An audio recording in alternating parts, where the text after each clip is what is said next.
Cheers, big ears, and welcome to the Beach Travel Wine Podcast. We are your hosts, Leanne. And I'm Lyle. And we are not your usual travel influencers. No, we've decided we want to be travellers that travel under the influence. Okay, good joke? Reasonable. Well, there's plenty more where that come from. So join us as we travel the world, one wine at a time.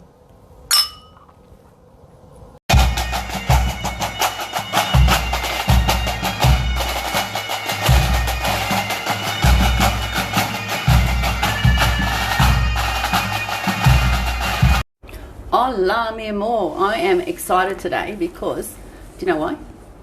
Why? Well, because we're going to talk about Oviedo, and it was a place that I've never really heard of, and it's in an area of Spain that I had heard a bit about, and I just think it's a really great story, and I can't wait to share it. What about you? Totally agree. Yeah, good. But first, let's talk about how we got from Aro to Oviedo, because it's a bit of a zigzaggy sort of trip. As you know, if you've listened to our previous episode, we went to Aro on a recommendation and we sort of added that into the trip, which added a little bit of complexity to our travel plans. So we actually got our good friend by now, Jose from Taxi Aro, and he drove us from Aro to Bilbao, which was, about an hour's drive, wasn't it? Yeah. But we left early because, this is what a nice guy he is, he took us not just straight to the bus station, he took his time and took us to look at the Guggenheim Museum, didn't he? Yeah, and that was opened in 1997. Yeah, it's that great. Most people have heard of it, right? Sure, Bilbao was a bit of a industrial town and not that popular, and then they spent all this money on this amazing architectural building, yeah? And was it 1997. Yeah, so not that old, is it, really? No, not really, but it's one of the things that really stood out was the puppy. Yeah, huge. Yeah, it is. Metres tall, and it's made of flowers. The guard dog or something, isn't it called? No, just known as the puppy. The puppy. Oh no, it's as tall, as big as a house, and it's just covered in flowers, and it stands right out the front of the Guggenheim. So that was so nice of Jose. We stopped there and got some photos and looked at the river, and we were blown away by that. And anything else about the Guggenheim that was just? Not really. It's pretty amazing. And the guy who designed that was the same guy who designed that fancy winery in La Rioja that they wouldn't let us into because they were guarding all the riffraff out, remember? Yeah. Maybe they needed another puppy there to guard them. You got the puppy in the wrong spot. And so, we got dropped at the bus station in Bilbao, and that's probably not interesting to anybody, but it is like an airport. It is pretty well brand new, and it was a bit of a wow. So, but the best thing about that was the trip, right? Yeah. We went all the way along the north coast, right? Sure. Well, we caught the bus, and it was about 27 Australian dollars per person. The buses, as per normal, were fabulous. 4 hours, wasn't it? 3.5. Three and a half. Yeah. Okay. But the thing about it was just the scenery. It was just spellbinding. Yeah. So on one side you've got the north. On one side you've got the ocean, Yep. and although I missed a bit of it, I was doing a little. Yeah, Leanne had a little sleep. Little siesta on the bus. So you've got that on one side, and the other side you've got the Picos de Europa. Sí, Picos de Europa. And the peaks of Europe. In other words. The peaks of Europe, which I thought initially probably may have been, the mountain range, the Pyrenees, and one side being France and the other side being Spain, but I was totally wrong. Yeah.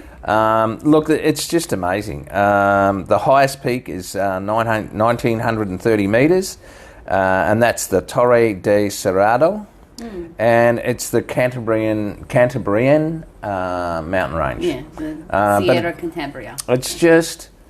It's so steep. It's just beautiful, and you do go through several long tunnels, and each time you sort of come out of the tunnel, see the light at the end of a tunnel, it's just different again. Yeah, it was. Yeah, I thoroughly. In some places there's pine trees. In other places there's like little creeks that you're going along. It's it's a beautiful part of Spain. Very different when you've come from, you know, the olive groves and the wineries and the arid regions, you know, where it's flat and, you know, you can sort of see the heat coming off the ground. You hear and, it's almost like you're not in Spain. And well, it is. It's another country. You very, very easily think you're in another country. And the other thing is that a lot of the residential properties along the roads there, they're like country estates, and the homes are quite substantial. And as I understand it, a lot of the people from northern Spain, Oviedo area, and that actually went to South America and made their money there and came back and were able to build these estates. So let's talk a bit about Oviedo, because that's where we were heading.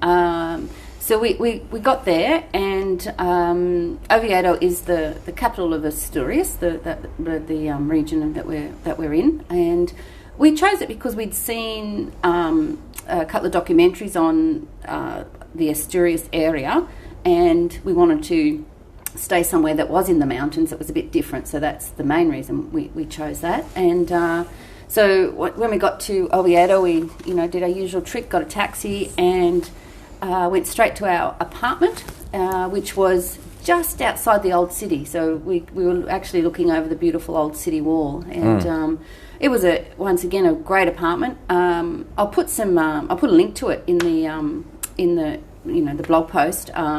It's just, if anyone's interested, it's a 1-bedroom apartment with a lovely kitchen, washing machine, dishwasher, nice lounge area.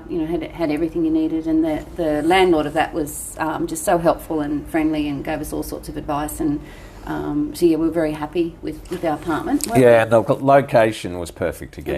It was really location. So tell us a bit about Oviedo, Colin. Okay, so the town is in northwestern Spain between the Cantabrian Mountains and the Bay of Biscay. As Lan said, it's a capital of Asturias, population of about 220,000. It's known for the medieval old town, the Gothic Oviedo Cathedral, the sidreria. Yep, that's how do I say it? Sidrerias. Sidrerias. We'll tell you a bit about them in a little while. The San Salvador Cathedral and Mount Naranco 9th century churches, which we'll talk a little bit about later. Spain's northern coast never became part of the Islamic Spain. Pelayo founded the Kingdom of Asturias in 1917. Let's go back, 718. It's a little bit earlier than 17. Yes, a little, yeah. Pelayo is credited with initiating the Reconquista, the Christian Reconquista of the Iberian Peninsula from the Moors, and establishing the Asturian monarchy. Now, why I think that's important is that the idea of them never being conquered by the Moors. It's the only region in Spain that wasn't. Yeah, and are they so proud of that? And you just see a totally different attitude up there. They're very, very parochial. Yeah. They're one of 7, I think, Celtic regions, which you can't believe. Like we've been walking along in the main city or in the old town, and you'll see Celtic marching bands with bagpipes. Yeah. So where do you think when you see these rolling green mountains and misty rain and hear bagpipes, you think you're in Scotland, but you're in actual northern Spain in Oviedo and Asturias. So. Yeah, and the marching bands, they're all dressed in their traditional gear. They're very, and we'll go into this a little bit later, but they're so parochial and they're so. They just love their heritage. It's obvious. And the other thing you notice too is that they're a little bit taller than southern Spain. Southern Spain, the people. The hair colour's getting a bit lighter, isn't it? And the hair colour's definitely getting a bit lighter. Yeah. So, and obviously that's the influence of the Celtic. Sure. So we, after having we got a bit late, found somewhere for dinner, but the next day we got up and we did a little walk around the city. That's sort of what we like to do when we first get somewhere. And usually our first stop was the Tourist Information Centre, because now we're podcasters, we need to get some official information, and it's always good to have a local map as well. And the lovely lady there pointed out the areas to look at, but just walking around the Oviedo itself, it's not a big city, is it? But No. there's so much to see. You've got, as you were saying, Lyle, there's that old city. It's known for its Gothic quarter, and it is a university city as well. So there's a lot of bars and restaurants and things, especially in that old city. And then there's a beautiful park. I don't want to get the name wrong. San Francisco Park, is that Campo right? de San Francisco. And that used to be the garden or the apple orchard, didn't it? Correct. Of The San Franciscan monastery. yeah. So It's about 90,000 square metres. Okay. I thought, and I checked that out. because you told me it was 90. 90, and I that's thought, that's not even one apple tree, sunshine. No, so yeah, it's definitely 90,000 square metres. Beautiful. I mean, Yeah. Leanne, do your thing. Do your thing. Well, if you've listened to any other podcast, I love a garden. I love a park and a fountain and a nice statue. And this had it all. And it wasn't so big that it took ages to walk around, but I loved it because it was different foliage and different plants because of the lushness of the rainfall and the cooler temperatures, of course. So the plantings are a lot different. Of course, it's got the pond in the middle with the turtles and the ducks and lots of little modern statues, isn't it? And there's a couple of photos of us, me sort of sitting next to one and Lyle sitting on one, and so we had a nice wander around the park, and then right next to the park is a beautiful big fountain and more statues, like great big modern statues. There's one of the big bottom, and there's Lyle sitting in front of it, and I don't know. So I think I captioned it with "Who's the biggest ass?" And some of the comments back were quite disappointing from some of my old friends about who was the biggest ass, and they pointed to me. But anyway, never mind. But then there's all those modern shopping streets, like the big malls of, like the nice sort of stylish fashion shops, and the nice little quirky boutique-y ones as well. We had a nice little explore around the city and found our way and really enjoyed doing that, didn't we? It's a beautiful city, just that part of it itself. So you could wander around the old city, the new part, and the shopping and the park, and have a nice explore, couldn't you? well, I said to you with the modern city, although so much smaller, it reminded me of Madrid, the architecture, and the fountains and the roundabouts, and it was really impressive. Lovely.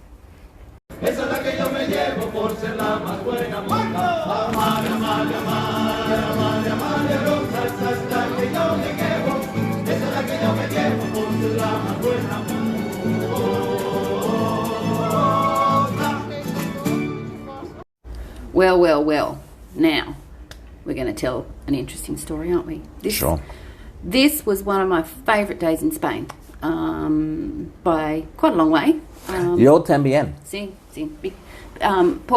Because, I'm just showing off there, we went on a day trip, and I had no idea what to expect, but, I did a little bit of research to find a day trip, because we wanted to go out to the Picos de Europa, and so that's why we're there. So tell them how I think it's interesting to be able to tell the people how you actually found the private tour.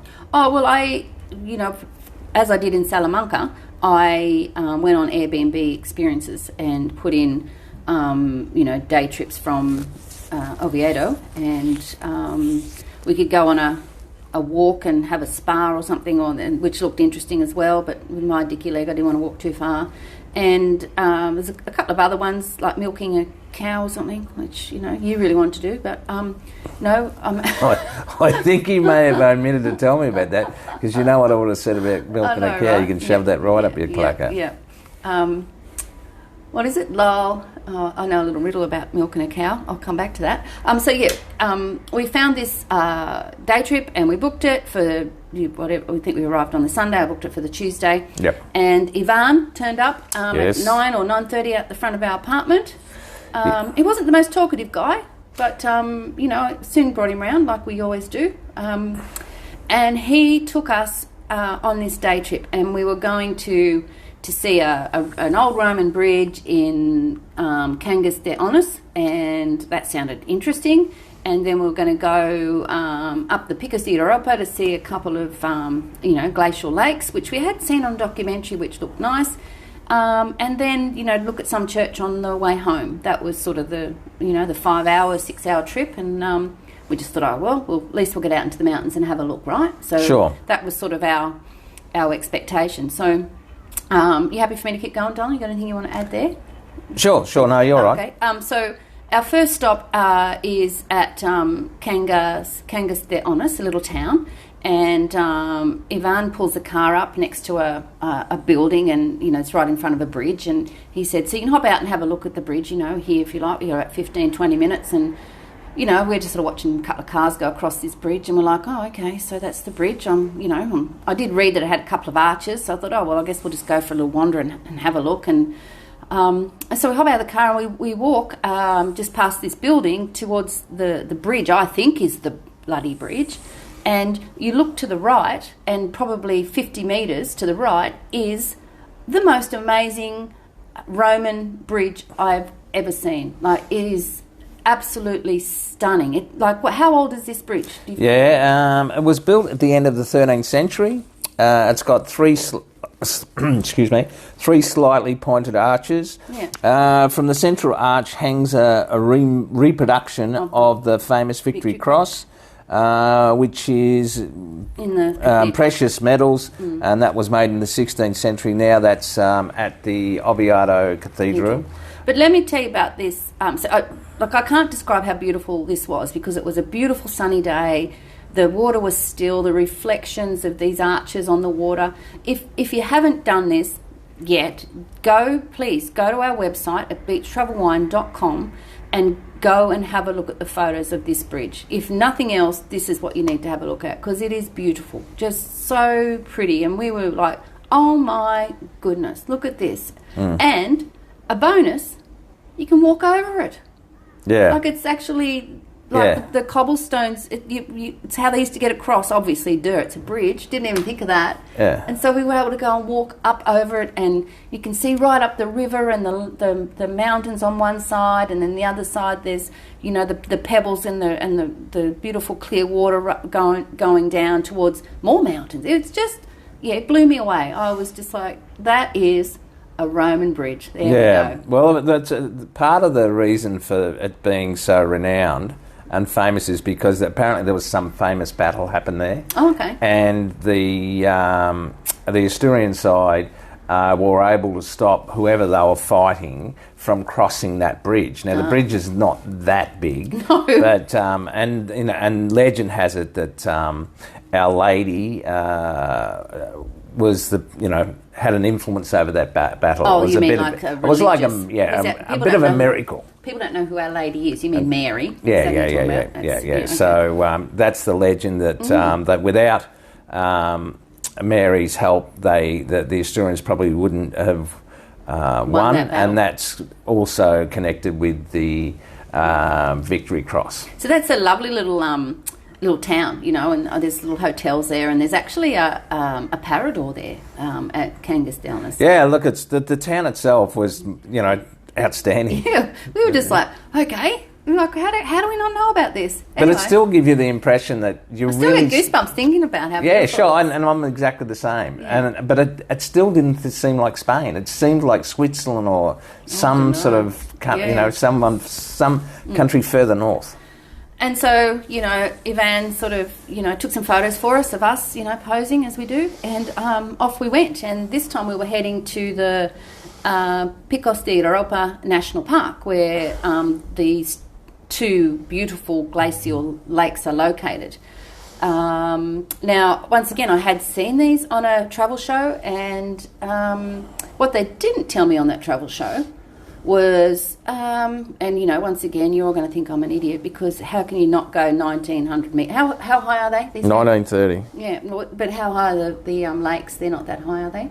Oh, they're pretty high. So to get there, obviously you've got to go up, don't you, dickhead? So, yeah. But could they have made the road any narrower? Oh, it was crazy. And there's full-size buses going both ways. Yeah. And and the roads are that narrow that they have to, quite often the buses, they must have some sort of communication. Sure, and one stops. Because one stops so the other can go past. And but if you're not a bus and you don't know, and you head round a corner and there's this, oh my God, this bus. And of course, being on the other side of the road from where we are in Australia, we're on the edge, and there's no guardrail. No. Right? And then on top of that, I'm going to swear, there's a flipping mountain goat just happens to be... Well, there's more than one. There was probably, I reckon there was about a dozen. Right, and they can just be on the road, and you get past the mountain goats and the buses, and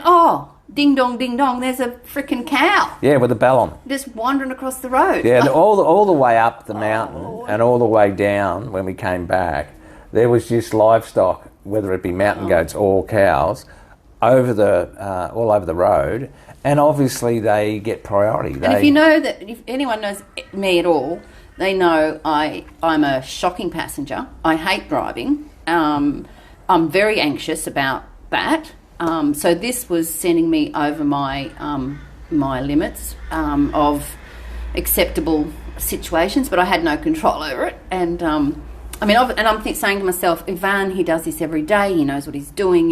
He's done this before. Settle down. And finally we get there, and I think Ivan was obviously starting to sense that I was a bit anxious, and but by doing the tour, he could take us right to the lakes. If you go in on your own, you have to pay to get in and park your car, and you have to get the buses up, and you have to get a permit and all that sort of stuff. We didn't have to do any of that. It was absolutely worth the money. So convenient. So convenient. And, park right there at the first lake. So these two lakes are glacial lakes. Correct. They are called Lake Errol. No, Enos. And Aracena. I don't think that's right. I don't think it's Enos. Esina and Enol. Enol, that's right. You said Enos, so it's Enol. Okay, sorry. Enol and Esina. So they're, and the day we were there, there's snow-capped mountains in the background. The sky is as clear as blue as you've ever seen. Someone said to you we were so lucky to get the day we got. Because you get, often the fog comes in, right? And so the reflections in the water, and if you stand still, you can hear this, the bells of the cows. They're just wandering around the lakes and over the mountains, and their little bells are ringing in the background. I did try and get some sound of that, which I'll try and include in the podcast if it's possible to hear it properly. And they're not that far apart. You can walk from one to the other. So we did that. We went, up the little walkway and... Excuse me.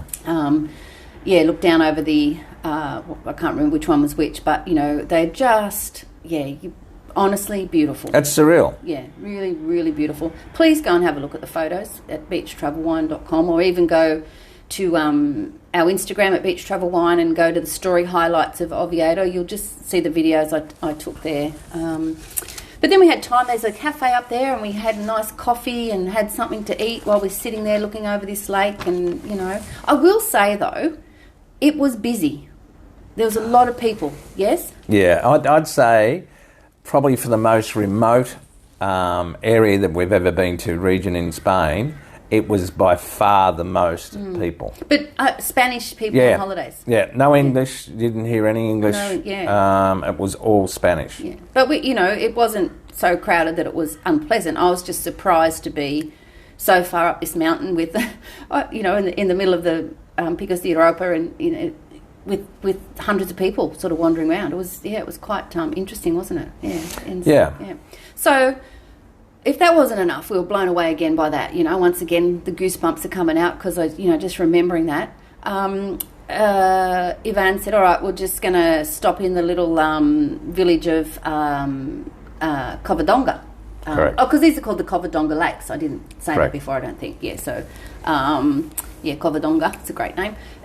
So there's a little village, which is once again down the mountain. And I have to say, going down was lot better, a lot quicker. I wasn't as stressed, and we're on the other side, so we're, the buses are on the outside this time.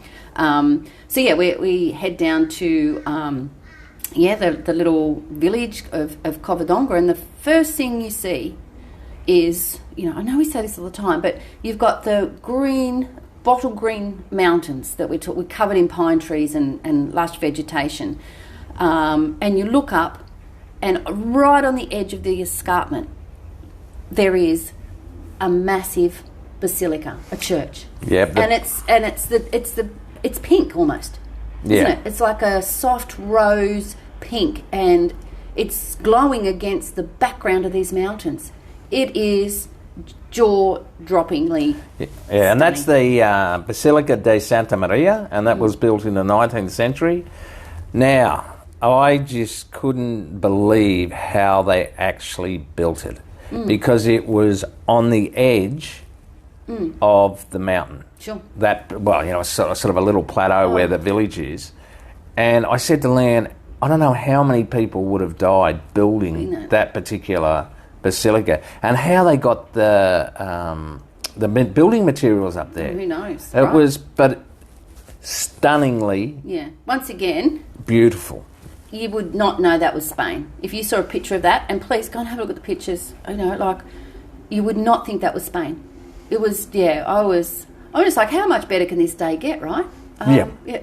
And then you look down and see, you wander around there and have a nice look. There's a statue there too, a bronze statue, isn't there? Yeah, that's of Paleo, King Paleo. And it's a fairly substantial bronze statue. So he's sort of the hero of Asturias. And then, as Lyle mentioned before, sort of, Mary's the hero of the area because she saved them from battle. But there's this sacred. What's the name of that cave, Don? It's called the Sanctuary of Covadonga, or in Santa Cueva de Covadonga. So it's a little church, and it's built into the side of a mountain. Yeah.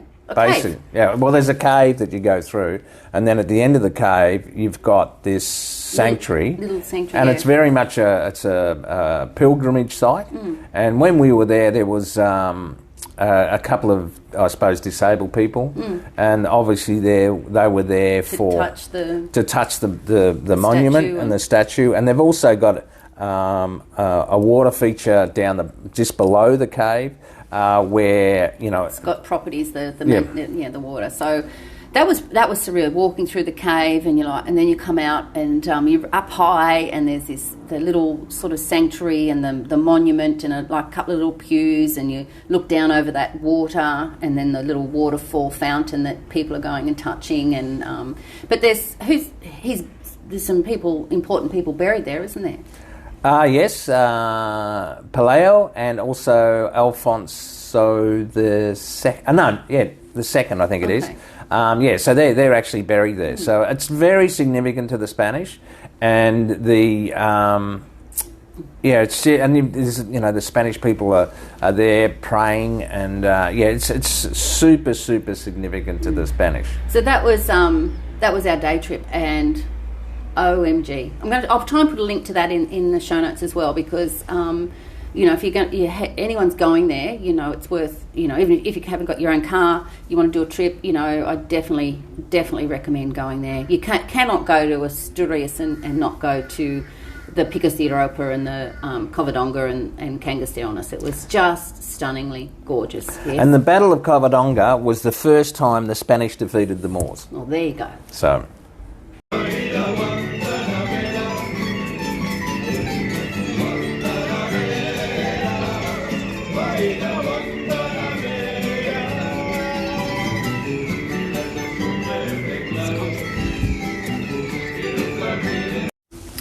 It's a bit hard to follow up that day trip with another day trip that we did, but the thing about Oviedo, and another reason we chose it, is because it's in a great spot. It's only 30 minutes from the coast.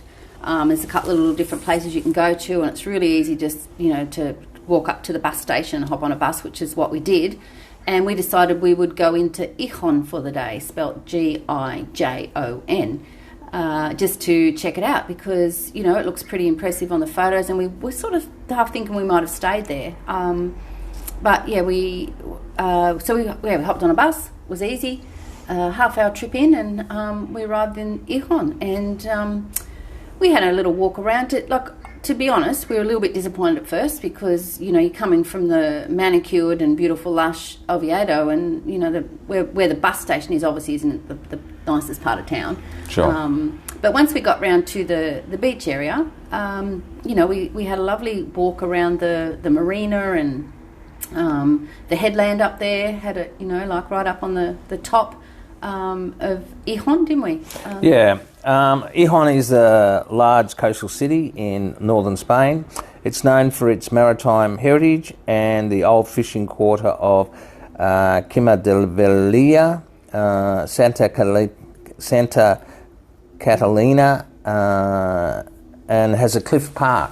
Look, as Lan said, when we got off the bus and we started walking towards the beach, we weren't impressed. It just seemed, I don't know, it didn't seem well looked after.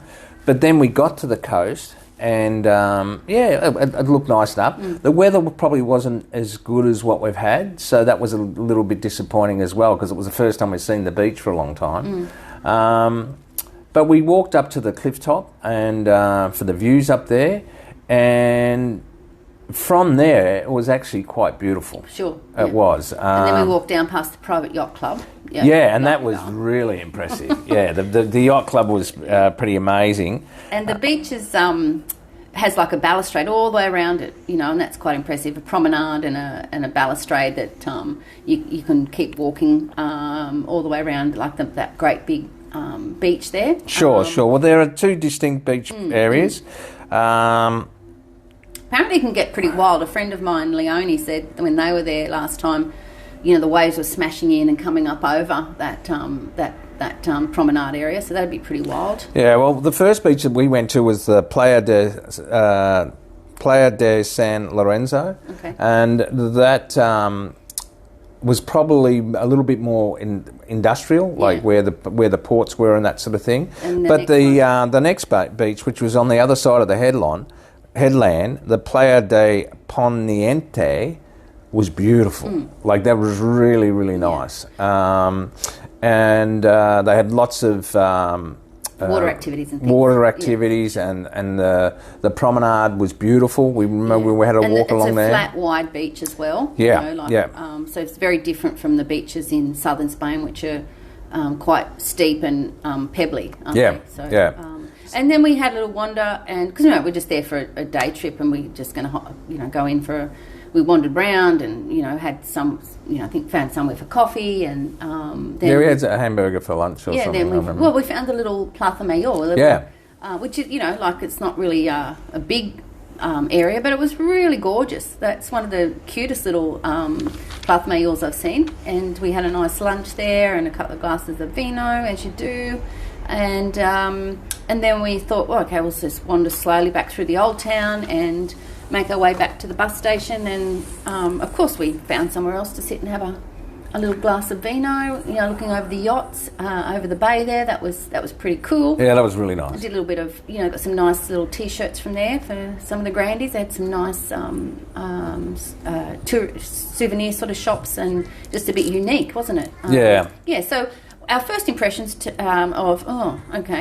into, this is nice. But we did feel we were very happy that we'd stayed in Oviedo as opposed to Gijon, because, and another reason is the next stop we're going to was on the beach anyway, so we wanted a bit of a change. Yeah. So Gijon is much, much more industrial than Oviedo was. Sure. Much more. But, you know, like, it's a nice beach, and there's the port side, and, you know, the old town and the promenade, and, you know, I think if you settled in there for a few days, you'd certainly explore a bit more than what we did, and, you know. A half a day trip probably doesn't do it justice. No, but I'm glad we went. It was a nice little day. Oh, yeah, sure. Yep. So that was our trip to Oviedo. So we're sort of filling up our weeks pretty much, and we decided we probably should explore the Oviedo itself and the old town, and you know, like Lyle likes his history, so he wanted to know what all these old buildings in the old town were, didn't you, Don? So why don't you tell us, like, some of the things that surround that in the old town there, some of those buildings? Oh, look, it's It's very, very old. You can tell. You know, in the main square or plaza, which is the Plaza de Alfonso II, El Castel. Alfonso keeps turning up, doesn't he? Yeah, it must have been a popular name. Don't know why. Look, Maybe that's where Fonzie came from. oh, I don't know, but it just seems older than the rest of Spain. Like the San Salvador Cathedral was built in 781 AD. Then you've got a lot of in the actual main plaza area of Oviedo. There's just all these really substantial palaces. Now I always thought the palace, related to royalty, but no, not in Spain. It was just the rich families built the rich families built palaces, which is what they did in Cáceres. Remember? Sure. Or Palacio de or Casa de something. The family name. So we could have a Palacio de Maccabi. I think it's too late for that. But there was places like La Rua, Palacio. That's the oldest home in Oviedo. There was the Benedictine Monastery, which was built in the 1600s. Which our apartment sort of looked over, didn't it? Yeah, and that was actually the name of that is the Monastery of Saint Pelagius. If you look at any of the videos and see Lyle's doing his little dancing, there's one where he goes up and down the steps. That's the monastery. I'm sure the monks weren't that impressed. Especially when you nearly fell over and let her. Anyway, landed on my ass. Yeah, sorry. But, that wasn't really my fault. The devil made me do it. But yeah, so look at that particular monastery.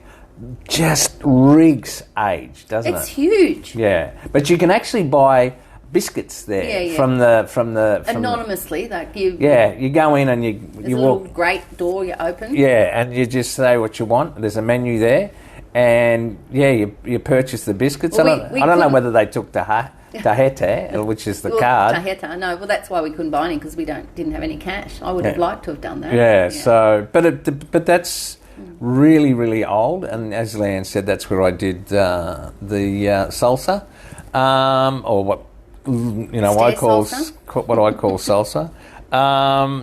And yeah, but the old town itself, it is lovely. There's a lot of plazas in there as well. Like a lot of the old towns just have sort of one, but this had quite a few, and you just like and popular, busy. Very, very, very. Yeah. Well, I remember on the Saturday we had a gin and tonic at that plaza, which was further down, and we're sitting there, and all of a sudden you hear a band start, and you think, what the hell is that? And it was one of those Celtic marching bands, and they were actually in front of what looked like being a wedding. Yeah. So, and they're all dressed up in their traditional Spanish gear and northern Spain. That might have been the same day we thought, we'll go and have a drink somewhere else, and there's this old monastery which is now a library, and in the courtyard. Oh yeah, it was like a heavy metal band. Yeah. Actually, that was one of the things that to me, Oviedo seemed really, really hip because I remember the second day we were there, and we saw all these young teenagers lined up outside this hotel, and they've got all the sparkle on their faces and all that sort of thing. Then we saw what looked like and a really good young looking Spanish guy, obviously in the band, and he's out doing autographs. Oh, that's right. And then we another time there's this we hear music again, so we go for a walk up, and here's a pop band, a Spanish pop band playing. And then, as Leanne said, in the front of this convent, I think it was, there was a heavy metal band. Sure. Yeah. And then obviously the marching bands, and then La Tuna, which we'll talk about later as well. Yeah. But yeah, I just and a nice vibe, wasn't there? Oh, really good, really good. I thoroughly enjoyed it. Yeah, we really enjoyed that, and we tried out a few different restaurants as well. You want to talk about those now? Sure. Yeah, in the old town. Sure. Look, the food was fabulous. The thing about food in Oviedo is, if you don't want to eat food from Asturias, you're probably going to starve. So they're so parochial again. They've got these restaurants called Tierra Astur, and there's half a dozen of them around town, and their signature sort of decoration is these sidra, cider bottles, which are bright green. Yeah. And they have them all over the ceiling. Anyway, I'm going to talk about that restaurant in a minute, but if you don't like cow meat, baka, if you don't like cheese, if you don't like the wine they make there or the cider, honestly, you're probably starved. Or, like we did one night, hunt down a little Thai restaurant. Yeah. Look. The food is a little bit dearer than southern Spain. Although, in saying that, for two mains, and we shared an entree most times, and often we had a dessert and a bottle of wine between us. The average price over 5 nights was 105 Australian dollars. Okay. Like, really, it's you still... could do it cheaper. Like, we're a bit... sure. Yeah, we're a bit slack that way. But the food, the fish, I had a lot of fish. Oh, did you? I had a lot of pork. I had the bacalao and the bass and the... That's true. And every meal I had was absolutely glorious. The only thing I was getting a bit over in Spain is they're very big on their protein. And the only vegetable they really like to give you is potato, whether it's mashed potato or chips, and sometimes you buy a salad and it's more than the actual main meal. Yeah. If you order a salad, to share, it's normally about €11.5, which, when you look at it, that's about $16. Yeah, for lettuce and tomato and a few olives, really. Yeah, so let's talk about the sidrerias and that restaurant we went to, which you reckon's the best themed restaurant. Can we describe that? Oh, we actually were on a walk and we saw this place and it looked like a shopping centre. Yeah. And anyway, they must have been in the middle of building it, and because half the shops were open and half the shops weren't. And anyway, we got towards the end of that, and we saw this restaurant, which was called, as Leanne said, Tierra Astur. And we walked inside, and I was blown away. So basically, it's dominated by dark timber, which is all grown in Asturias, and cider bottles. I think it was Oregon. I think that the actual timber's Oregon, and cider bottles. But on the other, but I think what you can do is it's got like a delicatessen. They've got a fruit market. Shop front in there. Yeah, so it's almost like whatever they serve, you can buy there. Yeah, but it's from Asturias. So Asturias. Everything's from Asturias. Yeah. We had a bottle of wine over dinner, and it was from the Cangas region, which is obviously Asturias. Now, Asturias hasn't been known for producing wine. It's only the late 90s, that they actually got approved for it. But I got to tell you, it was nice, wasn't it? It was beautiful and totally different than we'd ever had. Let's describe this restaurant. I'll let you, because you're better at it. Well, okay. This is what you see when you walk in. And once again, there are photos of this and videos of it, so you need to go and have a look, because it is hard to describe. The timber is in probably 3 or 4 metre lengths, and they're probably 4 inches by 8 inches. Great big slabs of timber, and these timber, they make up your table and chairs, and they're also on the ceiling.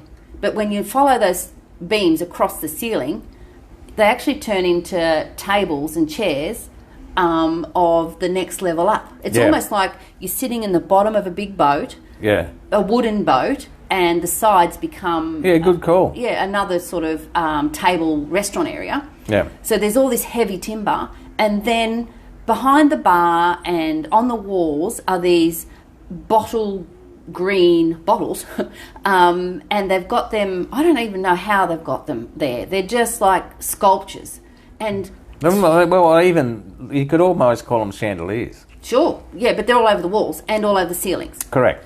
And somehow there's water running through them. There's a canal, about 4 inches wide, 5 inches wide, running through the bar from this water. So it's circulating all through these bottles. Now, I don't know if it's to indicate or to represent, the mountain water or the lakes, or it's supposed to be, I think it'd have cider. to be. I think it'd have to be. But everywhere you look, there's this timber and these green chandelier-y things with water running through them and the lights behind them, and it's just absolutely incredible. And then, let's get to the cider. Let's get that out of the way. Asturias is famous for its sidra, and the restaurants there are generally called sidrerias, which means they serve cider. So we're going to talk. Do you want to talk about the cider now? Sure. So you buy a bottle of cider, and trust me, you've got to go and check this out. The waiters, they stand with the bottle of cider in their right hand or left hand, doesn't matter, and it's up above their head. You should see me now. I'm sitting here with my hand right above my head, and then they've got the glass, which they hold in their other hand, and they hold it down low. So it's probably as far, like if you put your arms out, it's just that sort of wide, so maybe 1.5 meters. And they don't even look at the bottle or the glass. They're just looking straight ahead, sometimes at the glass, but never the bottle. And they start to pour. And they pour this bottle slowly, slowly until the cider comes out and hits just inside the rim of the glass, sure. Right? And they do that probably, I don't know, it's 10 seconds maybe, because I filmed enough of them. And then they stop, and then they give you your drink. And you've got to drink it like a shot. Down it goes. Now, in this restaurant, there's 10, 15 of these waiters doing this. Everyone's drinking this cider. And, like normally in a restaurant, they come around and they top up your wine, right? No, they come and they're doing this. So there's cider going everywhere because it's spraying off the glasses, they're all pretty good at it, but that sort of force at that height, there's cider spraying everywhere. But yeah, so that is absolutely fascinating. There's a street called Sidra Gascona, I think it is, and it's famous. Like everyone talks about going to Oviedo, they know this street, and it's about 2 blocks full of these sidrerias, which is just around the corner from where we were. So we decided we're going to try this cider. You got to try the cider, don't you? And I didn't think we had to, but you obviously did. Of course you do.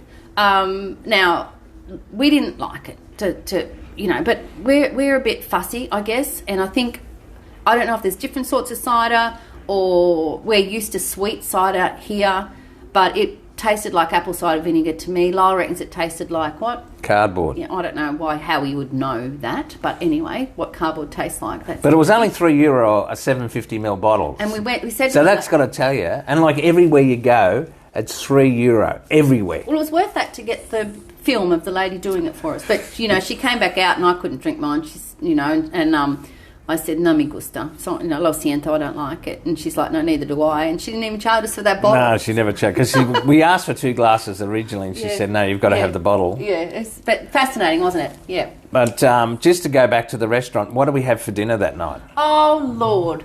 We had a share plate of mixed Asturias meats. It was... I reckon we had half a beef, half a lamb, and 3 pigs chucked in for good measure. Oh, there was chicken. There was, but quite seriously, one of the what was basically a steak. It was beautiful. We could have eaten about 1/20th of it, and that would have been sufficient. But it was nice, really nice. Now that meal, and seriously, when they brought it out, it was like on a metre. It was like the size of a metre of meat.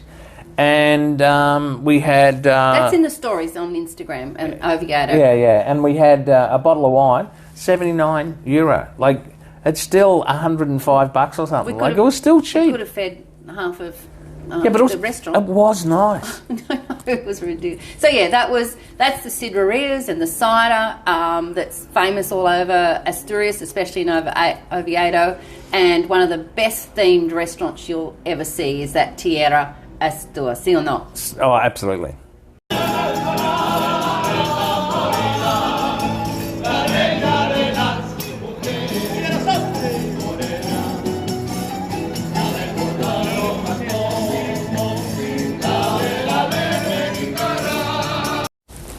So on our last day in Oviedo, after we've eaten all that meat, we decided we wanted to go and see a couple of these 9th century Roman churches, yeah? See. I think one was a palace though, wasn't it? Built as a palace or something? Yeah, it was originally supposed to be a church, but then King Romero I decided he was going to be his palace. Okay, so... the lady at the tourist office said, you can get a bus up, but I googled it and it was like a 5k walk So we decided we were going to do that. Felt like 10. Well, because it was uphill, obviously. Yes. But it was worth it. It was a lovely walk up out of the city. Yeah, it was. That's called Mount Naranco with a C. And yeah, you go up there, and these buildings are in pretty good bloody repair. Aren't they? For such, they're the oldest in Western Europe, I think. They're the oldest in Spain by a long way, aren't they? Yeah, no, they're old. Yeah. Like, they look old. Yeah, when were they built? 1842. Both of them were built at the same time. So these buildings, think about that. That's like a long, long time ago, and because a lot of the stuff in Spain's built in the 12th century, 13th century. These are 500 years before that, and because this area wasn't overtaken by the Moors, they weren't knocked down, in a lot of the fights and stuff. So that's why they're still there. Yeah. There's the two properties are the Santa Maria del Naranco, which is a church. Naranco. Church of St Mary at Mount Naranco, and that was built in 1842. It was pre-Romanesque, which is that time frame is 711 to 910. Initially as a church, however, King Ramiro I, he decided it was going to be a palace. The San Miguel de Gijon, the St Michael's of Gijon, as a Roman Catholic church completed in 1842. It was consecrated by Ramiro in 1848. It was declared a UNESCO World Heritage Site in 1985. Now, they were impressive, but for me personally, to be as high as that and overlooking the city, it was glorious. Yeah. And once again, there's cows, with their bells on. Oh, yeah, it's really country. You've got the city sort of down in the valley. You've got the Cantabrian Sierra Mountains on one side, and we're up on the other side with these 8th century bloody churches. It was a bit special, wasn't it? Yeah. Mind you, we're puffing our guts out. We're just like, yeah, this is good, enjoying this. Yeah. But it was quiet. There weren't many people up there. No. Well, there's a reason for that. And I didn't see one bus, not the whole time, so I don't know how we would have got up there if we were waiting on the bus. So then we just, obviously wandered around there, had a little explore, took some pickies, enjoyed the view, and decided, we had to walk back down the hill. And somehow we took the wrong turn, but it didn't matter, we knew we were heading in the right direction. But we ended up in the Paris end of town, didn't we? We did. The most beautiful homes. Oh, yeah, I remember that now. Yeah, so that was really... I'm glad we took that wrong turn, and we ended up in through. There's some universities and things, accommodation and private colleges. Yeah, private colleges through there, so you can tell it's a very wealthy area of town. And then when we sort of got back down in the town, I said to Lyle, well, how about we just go this way? We haven't been this way before, and then we heard these guys playing music, didn't we? And I'm like, well, let's go and sit over here and have a, we deserved a cerveza by then, didn't we? Oh, sorry, cerveza by then. And so we went and sat down at this little cafe, and there was a band there. And they are a band called La Tuna. Yeah. Tell us about La Tuna bands, Lyle. Well, they're traditionally university students, and initially... From centuries ago, yeah. Yes. And initially they would play music for donations. To eat. Eat. So they were poor uni students who obviously were very good at playing music. Yeah, well, and anyway, this particular La Tuna that we come across in Oviedo, there was probably, I don't know, maybe 8 to 10 guys. And they're all dressed in the old traditional uniforms. Yeah, the university uniforms. Yeah. And some of the guys obviously are the professors. Yeah. And some of the younger students. And they've got guitars, they've got, I don't know if they're mandolins or... Mandolins, lutes. Yeah, oh my gosh. And just that, I'm not a, kumbaya sort of girl at all, but the tambourine playing was pretty freaking special, wasn't it?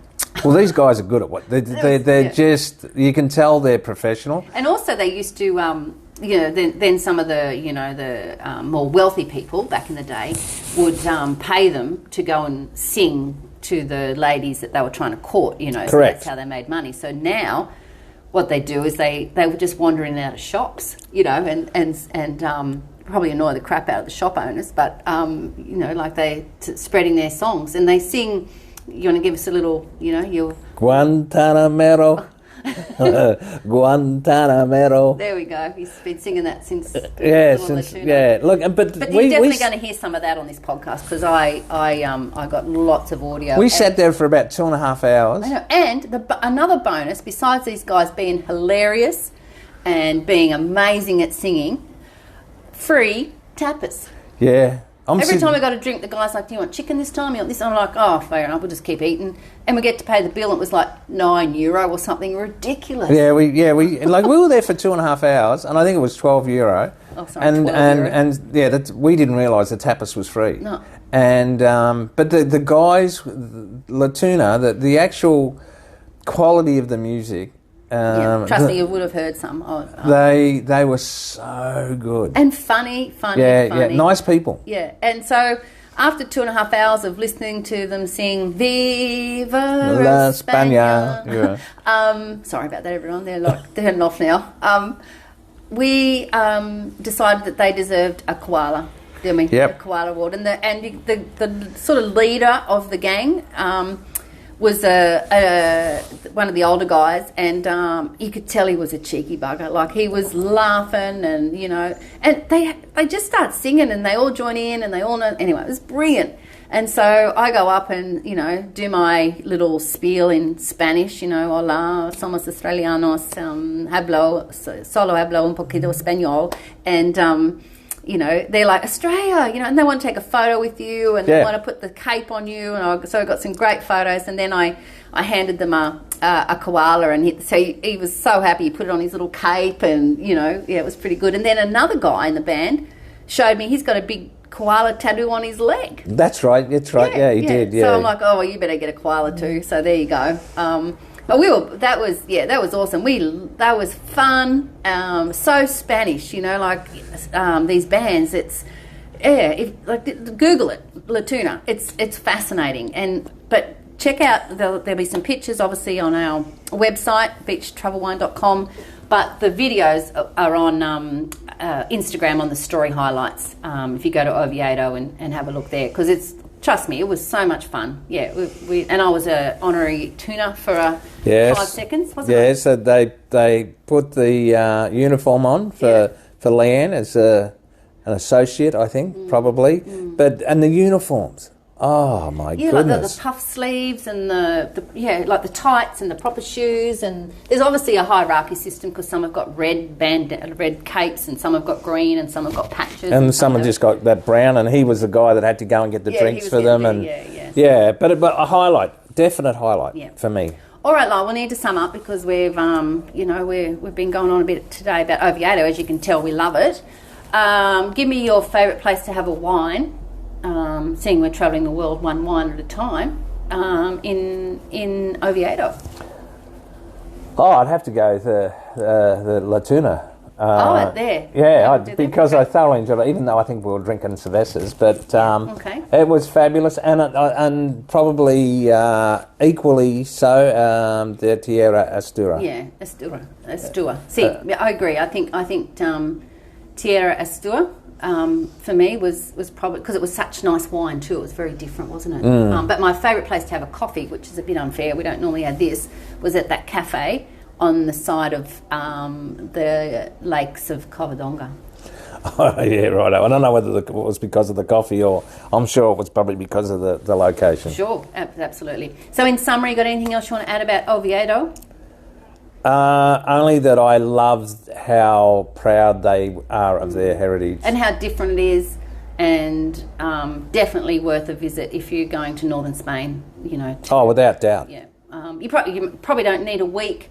However, you should spend some time in the city, check out the restaurants, the sidrerias, try the cider if you like. The wine's better. And definitely go to the Covadonga and the Picos de Europa National Park. See or no? Absolutely.